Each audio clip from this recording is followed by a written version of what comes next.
अभी से Bihar board 10th exam का गिनकर 3 महीना बचा है। नवंबर, दिसंबर और जनवरी और फरवरी में सभी लोगों का एग्जाम शुरू हो जाता है। अब सवाल यह उठकर आता है, क्या बचे हुए 3 महीना यानी कि 90 दिन में पढ़कर 450 या फिर 400 से ज्यादा मार्क्स लाया जा सकता है? तो मेरे भैया 10th का बात है तो 10th में आसानी से 450 लाया जा सकता है। 12th का बात रहता तो थोड़ा सा ज्यादा मेहनत करना पड़ता, स्ट्रगल करना पड़ता, लेकिन 10th की बात है तो 10th का सिलेबस बहुत छोटा होता है और चैप्टर का ज्यादा मतलब कि बोला जाए ना, चैप्टर बहुत बड़ा बड़ा नहीं होता है। तो 10th में 450 से लाना 3 महीना में आसान है, बिल्कुल आसान है, क्योंकि पिछले साल स्टूडेंट ने 465 नंबर लाए हैं। रागनी रॉय 465 नंबर लाए हैं और हमारे द्वारा बताएंगे स्ट्रेटजी को ही उन्होंने फॉलो किया था। तो मेरे भाई मैं आपको गारंटी देता हूं कि इस वीडियो को अगर आप देखते हो तो आपका भी 450 नंबर आएगा और मोहल्ले वालों को शांत करोगे। लेकिन वीडियो को शुरू से अंत तक देखना और चैनल पर पहली बार आया हो तो चैनल को जरूर सब्सक्राइब कर लेना और वीडियो को लाइक करके एक अच्छा सा कमेंट कर देना।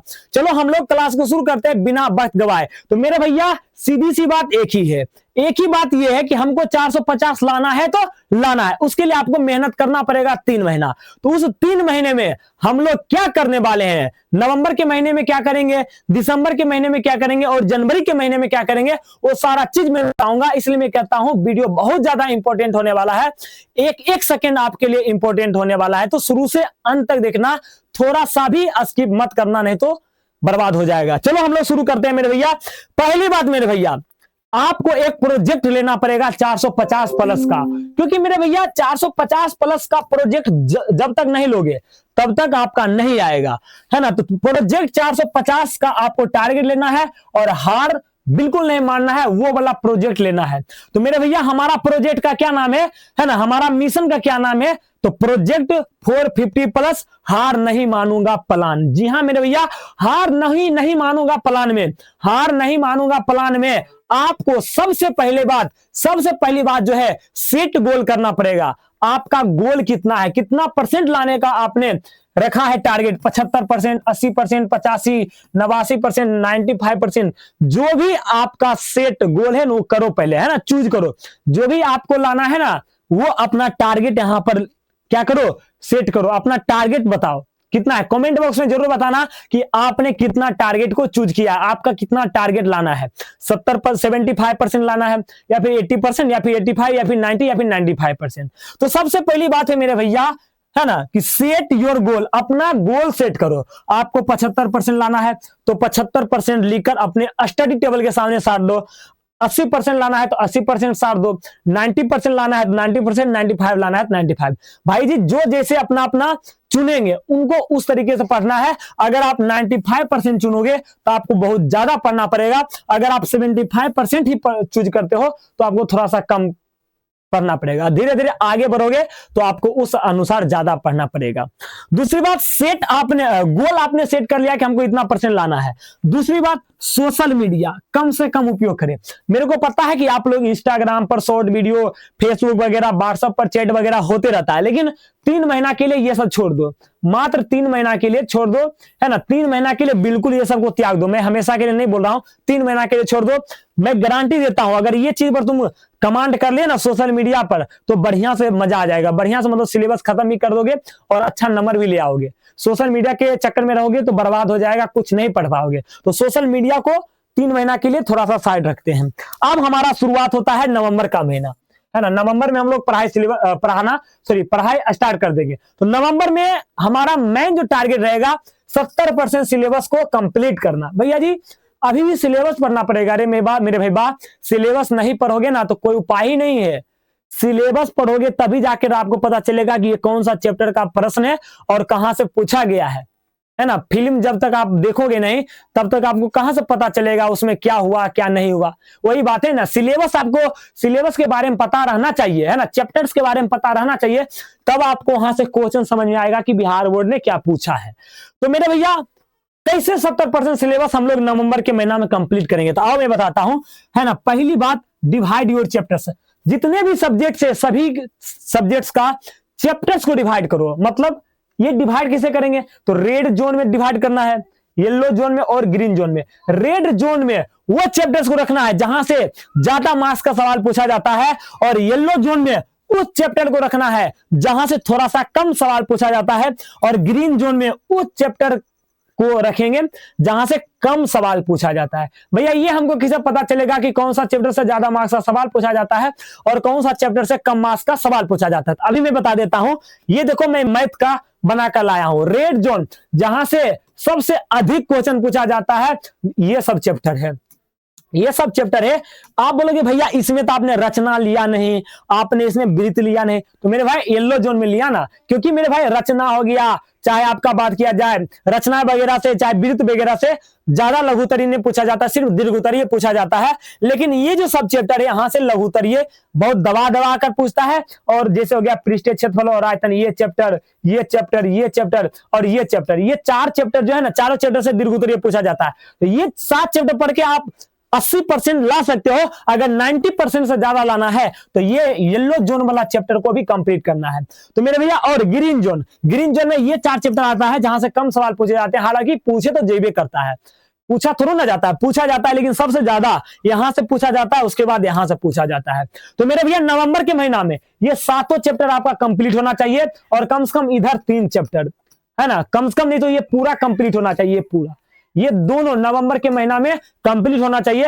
और मेरे भैया दिसंबर के महीना में, अभी मैं आगे बताऊंगा, आगे दिसंबर के बारे में बताऊंगा, है ना। तो ये दोनों जो जोन है ना, लगभग यहां से ये टोटल कंप्लीट होना चाहिए और यहां तक लगभग कंप्लीट हो जाना चाहिए। हमारा नवंबर के महीना में 70% सिलेबस समाप्त। अगला मेरे भाई आता है 7 डेज हैबिट स्टडी। देखो जो लोग अभी तक 5-6 घंटा नहीं पढ़े हैं, जो लोग एकाएक पढ़ना स्टार्ट करेंगे तो उनके लिए थोड़ा सा दिक्कत होगा। तो 7 दिन आपको क्या करना है, हैबिट पर काम करना है, आदत पर काम करना है। वो कैसे करेंगे मेरे भैया, एक आपको डायरी ले लेना है। डायरी में आप अपना टारगेट लिख दोगे, पहला टारगेट, दूसरा टारगेट, तीसरा, आप 5-6 जो भी टारगेट है वो ले लो कि हमको आज ये कंप्लीट करना है, ये कंप्लीट करना है। और सोते वक्त थोड़ा सा माइंड रिलैक्स होकर करना है ना। और सोते टाइम आपको ना क्या करना है, कट आउट करना है कि हमने पहला टारगेट को कंप्लीट कर लिया, दूसरा का कर लिया, तीसरा कर लिया, चौथा को भी और 5वां को भी कर लिया। कसम से बोलता हूं, जब तुम काटोगे ना ऐसे करके, ये कंप्लीट, ये कंप्लीट, ये कंप्लीट, अंदर से मोटिवेशन आएगा, अरे यार हम लोग कंप्लीट कर लिए। और धीरे धीरे 7 दिन लगातार करते चल जाओगे ना तो वो आदत बन जाएगा ये चीज करने का। तो 7 दिन आपको ना थोड़ा सा सोशल मीडिया से दूर रहकर 7 दिन अपने हैबिट पर काम करना है और पूरे तरीके से टारगेट लिख करके भाई साहब उसको कंप्लीट करना है। अगला आता है मेरे भाई पढ़ना कैसे है।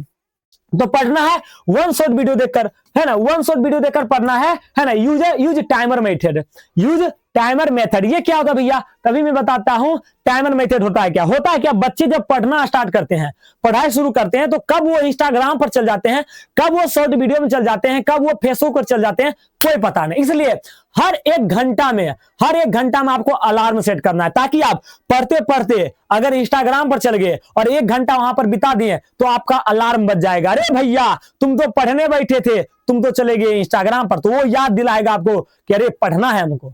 तो हर 1 घंटा में आपको टाइमर लगाना है और 1 शॉर्ट वीडियो देखना है। 1 शॉर्ट में 2 से 3 घंटा में मेरे भैया एक चैप्टर्स को कंप्लीट कर दिया जाता है। और यही चीज आपको जरूरत भी है। 1 शॉर्ट वीडियो देखो और 1 शॉर्ट वीडियो देखकर प्रॉपर नोट्स उसका बनाओ, क्योंकि रिवीजन करना बहुत जरूरी होता है परीक्षा के टाइम में। तो उस समय तुम दूसरे का नोट्स हो तो रिवीजन करोगे नहीं, तो आपका अपना नोट्स होना बहुत जरूरी है। जो भी 1 शॉर्ट वीडियो में आपके मास्टर पढ़ाएगा उसका प्रॉपर नोट्स बना लेना और उसको भाई साहब है ना लास्ट टाइम पर रिवीजन करने में बहुत फायदा होगा। और टिक आउट करना है, जो भी 1 शॉर्ट वीडियो में आपके टीचर्स क्वेश्चन लिखाएंगे ना वो टिक करना है। MVVI क्वेश्चन है क्या, तो ये कैसे पता चलेगा, तो प्रीवियस ईयर क्वेश्चन बैंक से पता चलेगा। क्वेश्चन बैंक में मान लो कोई भी आप पहला चैप्टर स्टार्ट किए रासायनिक अभिक्रिया एवं समीकरण, या फिर प्रकाश का परावर्तन आपने शुरू किया, तो उसमें जो भी क्वेश्चन आपके टीचर्स लिखा है 1 शॉट में, तो आपको क्वेश्चन बैंक खोलना है और देखना है कि हमारे क्वेश्चन बैंक का कौन सा सवाल नोट्स में दिया गया है, लिखवाए हैं सर, तो उसमें आपको टिक करना है और उसको याद करना है, क्योंकि क्वेश्चन बैंक से बहुत ज्यादा सवाल पूछा जाता है। अगली बात आता है दिसंबर का महीना। दिसंबर का महीना में बचे हुए 30% सिलेबस खत्म करना है। ये जो ग्रीन जोन वाला चैप्टर है ना, ये जो ग्रीन जोन वाला चैप्टर है ये टोटल 15 दिन में कंप्लीट हो जाना चाहिए, कम से कम 10 दिन, 15 दिन तो बहुत हो जाता है, 10 दिन में कंप्लीट होना चाहिए। और मेरे भैया बचे हुए जो दिसंबर का 20 दिन होगा ना, बचे हुए दिसंबर का 20 से 15 दिन होगा, इसमें आपको जो 70% जो आपने 70% सिलेबस समाप्त किया है ना, उसी का क्या करना है, रिवीजन करना है। रिवीजन किसे करेंगे, तो रिवीजन स्टार्ट करना है क्वेश्चन प्रैक्टिस के द्वारा। क्वेश्चन प्रैक्टिस कहां से कर सकते हो, रुपेश भैया के गेस क्वेश्चन से कर सकते हो, जहां से 1000% सवाल पूछा जाता है, या फिर ब्रिलियंट क्वेश्चन बैंक से कर सकते हो। ब्रिलियंट क्वेश्चन बैंक में बहुत सारे सवाल दिए गए हैं, और जिस भी टॉपिक का सवाल आप प्रैक्टिस करना शुरू करना है ना, प्रैक्टिस शुरू कर देना। मान लो क्वेश्चन बैंक उठाया या फिर रुपेश भैया का गेस क्वेश्चन उठाया और प्रैक्टिस करना शुरू कर दिया। जो क्वेश्चन आप जिस भी क्वेश्चन में आपने फंसे है ना, तो उस टॉपिक का आपको क्या करना है, नोट्स में देख लेना है कि भैया जी हमने ये टॉपिक हमको समझ में नहीं आया, इस टॉपिक में हमने फंस गया। तो उसी टॉपिक को आपको क्या देखना है ना, वो उसी टॉपिक को आपको वन शॉट वीडियो में जो भी टीचर्स आपको नोट्स में लिखाए है ना, उसको जाकर देखना, और वहां से तुम पढ़ लोगे ना, रिवीजन इस तरीके से हो जाएगा। तो जिस भी टॉपिक में तुम फंसोगे तो तुरंत जाओ उसी टॉपिक का नोट्स देखो, और नोट्स में जो चीज लिखा गया ना उस टॉपिक के रिलेटेड, उसको तुम आप कवर करो, रिवीजन हो जाएगा इस तरीके से।